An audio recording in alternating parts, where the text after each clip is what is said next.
जब देश में परिस्थिति और दुनिया भर में परिस्थिति एबनॉर्मल है, दिक्कतें आ रही है लोगों को, पैसे के बारे में भी, इमरजेंसी फंड के बारे में भी, तो मन में प्रश्न ये होता है कि इमरजेंसी फंड कैसे मेंटेन करें। उसके अलावा भारत की सिचुएशन देखी जाए तो 31 मार्च को टैक्स भरना है, रिटर्न्स फाइल करने हैं, रिटर्न्स के लिए निवेश भी करने हैं।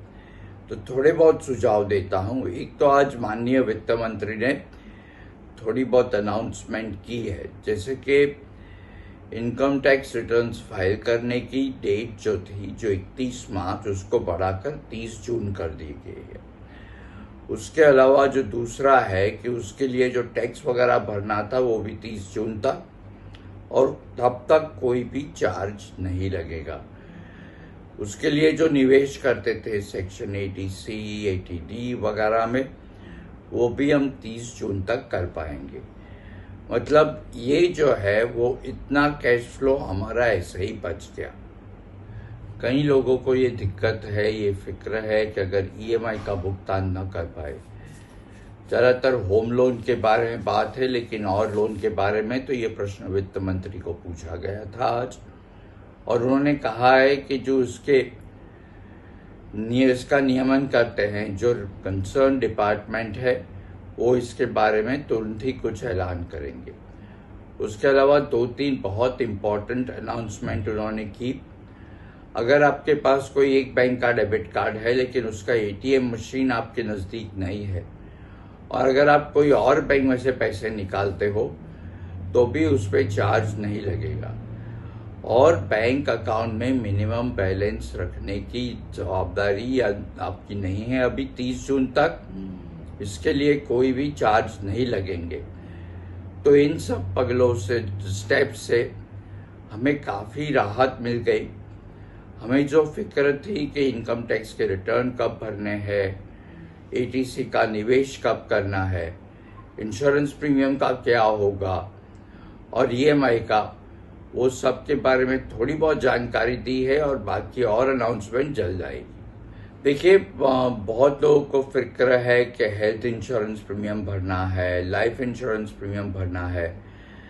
तो IRDA ने अनाउंसमेंट ऑलरेडी कर दी है, इंश्योरेंस रेगुलेटरी डेवलपमेंट अथॉरिटी ने, और इसमें आपको एक्सटेंशन मिलेगा।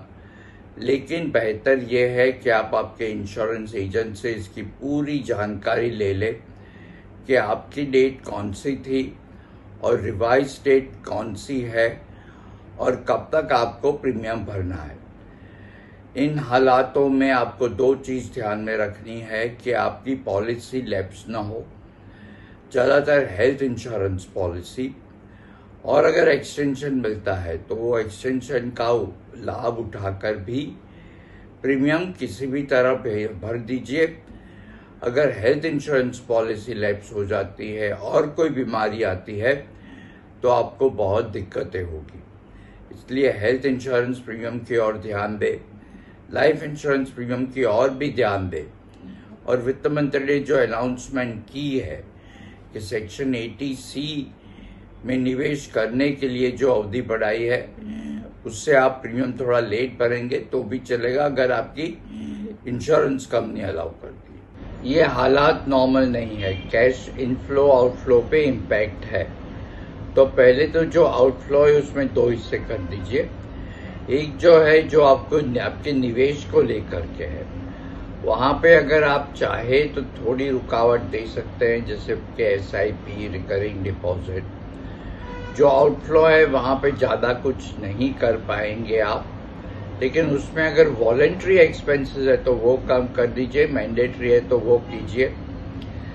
मैं खुद भी सोच रहा था रिजर्व बैंक ऑफ इंडिया को और PMO को टैग करके बताने के लिए कि जैसे कि मुंबई में जब बहुत बारिश हुई थी 26 जुलाई के दिन, तभी RBI ने रिक्वेस्ट की थी सभी बैंकों को कि टेम्पररी अगर किसी को लोन चाहिए तो वो कम से कम पेपर वर्क में दे दे। तो अगर ऐसा कुछ हो सकता है तो बेहतर है।